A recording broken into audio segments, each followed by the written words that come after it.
Hi friends, ಎಲ್ರಿಗೂ ನಮಸ್ಕಾರ. ಈ ದಿನ KSLU ಕರ್ನಾಟಕ ಸ್ಟೇಟ್ ಲಾ ಯೂನಿವರ್ಸಿಟಿಯಿಂದ ಒಂದು ಮಹತ್ತರವಾದ ಒಂದು ಸರ್ಕ್ಯುಲರ್ ಬಂದಿದೆ ಅಂತಲೇ ಹೇಳ್ತಾ ಹೋಗ್ಬೋದು.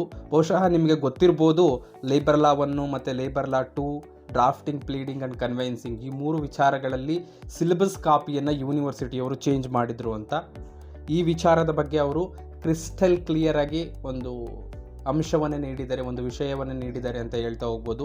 ಯಾವ ಎಕ್ಸಾಮ್ಸ್ಗೆ ಯಾವ ಸಿಲೆಬಸ್ ಕಾಪಿ ಅಪ್ಲೈ ಆಗುತ್ತೆ ಇಲ್ಲ ಅನ್ನೋದಕ್ಕೆ ಕ್ರಿಸ್ಟಲ್ ಕ್ಲಿಯರ್ ಆಗಿ ಈ ಸರ್ಕ್ಯುಲರಲ್ಲಿ ಈ 3 ವಿಚಾರಗಳ ಬಗ್ಗೆ ಕ್ರಿಸ್ಟಲ್ ಕ್ಲಿಯರ್ ಆಗಿ ಹೇಳಿದ್ದಾರೆ ಅಂತಲೇ ನೋಡ್ತಾ ಹೋಗ್ಬೋದು. ನೂತನವಾಗಿ ಪಠ್ಯಕ್ರಮವನ್ನು ಈ ಲೇಬರ್ ಲಾ 3 ವಿಚಾರಗಳಲ್ಲಿ ಜಾರಿಗೊಳಿಸಿದ್ದಾರೆ.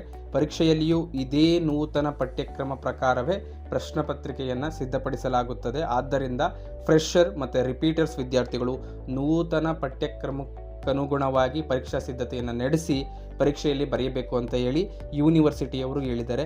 ಇಲ್ಲಿ ಕ್ರಿಸ್ಟಲ್ ಕ್ಲಿಯರ್ ಆಗಿ ಹೇಳ್ತಾ ಇದ್ದಾರೆ, ಫ್ರೆಷರ್ಸ್ ಆ್ಯಂಡ್ ರಿಪೀಟರ್ಸ್ ಹೊಸ ಸಿಲೆಬಸ್ ಕಾಪಿ ಏನಿದೆ ಅದಕ್ಕೆ ಮಾತ್ರ ನಾವು ಪರೀಕ್ಷಾ ಸಿದ್ಧತೆಯನ್ನು ಮಾಡಿಕೊಳ್ಬೇಕು ಅಂತ ಹೇಳ್ತಾ ಹೋಗ್ತಿದ್ದಾರೆ.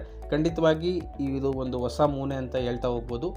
ಮುಂಚೆ ನಾವೆಲ್ಲ ಏನು ಮಾಡ್ತಿದ್ವಿ, ಸಪೋಸ್ ನಾವೇನಾದರೂ ಹಳೆ ರಿಪೀಟರ್ಸ್ ಆಗಿದ್ರೆ, ಹೊಸದಾಗಿ ಏನಾದರೂ ಅಪ್ಲೈ ಆಗಿದ್ರೆ, ಬಟ್ ಅದನ್ನು ನಾವು ಅಪ್ಲೈ ಮಾಡ್ಕೊಳ್ತಿರ್ಲಿಲ್ಲ, ಹಳೆ ಸಿಲೆಬಸ್ಸನ್ನೇ ನಾವು ನೋಡಿ ಬರಿಬೇಕಾಗಿತ್ತು. ಬಟ್ ಇದೊಂದು ಹೊಸ ಎಲ್ಲರಿಗೂ ಕೂಡ ಸಮನಾಗಿ ಫ್ರೆಷರ್ಸು ಮತ್ತು ರಿಪೀಟರ್ಸು ಅವರು ಕೂಡ ನೂತನವಾಗಿ ಏನು ಸಿಲೆಬಸ್ ಕಾಪಿ ಮಾಡಿದ್ದಾರೆ ಆ ಕಾಪಿಗೆ ಅನುಗುಣವಾಗಿ ಅದರ ಪ್ರಕಾರವೇ ನಾವು ಪರೀಕ್ಷೆಗೆ ಸಿದ್ಧಗೊಳಿಸ್ಕೊಳ್ಬೇಕು ಮತ್ತು ಪರೀಕ್ಷೆಗೆ ನಾವು ತಯಾರಿ ಆಗಬೇಕು ಅಂತ ಹೇಳಿ ಕ್ರಿಸ್ಟಲ್ ಕ್ಲಿಯರ್ ಆಗಿ ಹೇಳ್ತಾ ಇದ್ದಾರೆ ಅಂತ ನೋಡ್ತಾ ಹೋಗ್ಬೋದು.